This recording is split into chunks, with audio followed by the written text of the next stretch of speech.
Football বিশ্বে এমন কিছু নাম আছে যাদের পরিচয় শুধু পরিসংখ্যান বা ট্রফিতেই সীমাবদ্ধ নয়। ব্রাজিলিয়ান সুপারস্টার নেইমার জুনিয়র তেমনই একজন। এক দশকেরও বেশি সময় ধরে নিজের প্রতিভা, সৃজনশীলতা এবং অসাধারণ ফুটবল নৈপুণ্যে কোটি কোটি ভক্তের হৃদয় জয় করেছেন তিনি।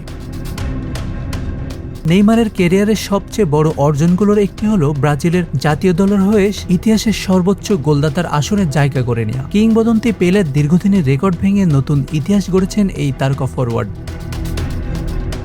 ফুটবল ইতিহাসের অন্যতম সফল দেশ ব্রাজিলের হয়ে এমন কীর্তি নেইমারকে নিয়ে গেছে এক বিশেষ উচ্চতায়। 2016 সালের রিও অলিম্পিকে ব্রাজিলকে প্রথমবারের মতো ফুটবলের স্বর্ণপদক এনে দেওয়ার নায়কও ছিলেন নেইমার। ফাইনালে জার্মানির বিপক্ষে জয়সূচক পেনাল্টি নিয়ে ইতিহাসে অংশ হয়ে যান তিনি। ক্লাব ফুটবলে বার্সেলোনার হয়ে কাটিয়েছেন নিজের সেরা সময়। লিওনেল মেসি ও লুইস সুয়ারেজকে নিয়ে গড়ে ওঠা বিখ্যাত MSN ত্রয়ীকে ধরা হয় ফুটবল ইতিহাসের অন্যতম ভয়ঙ্কর আক্রমণভাগ হিসেবে। 2015 সালে বার্সেলোনার হয়ে ট্রেবল জয়ের পিছনেও ছিল নেইমারের গুরুত্বপূর্ণ অবদান।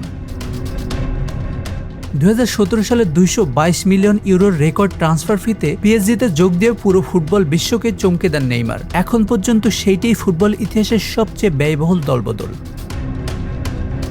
মাঠের বাইরেও নেইমারের জনপ্রিয়তা আকাশ ছোঁয়া। সামাজিক যোগাযোগ মাধ্যমে শত শত মিলিয়ন অনুসারী নিয়ে তিনি বিশ্বের সবচেয়ে পরিচিত ক্রীড়াবিদদের একজন। আর সেই জনপ্রিয়তায় প্রমাণ মিলেছে ব্রাজিলের জাতীয় দলে তার সাম্প্রতিক প্রত্যাবর্তনে। দীর্ঘ বিরতির পর ব্রাজিলের জার্সিতে ফিরতেই করতালিতে মুখর হয়ে ওঠে স্টেডিয়াম। ম্যাচ শেষে আবেগ ধরে রাখতে পারেননি নেইমারও। আশানুর রহমান মিঠু, বাংলা অ্যাফেয়ার্স।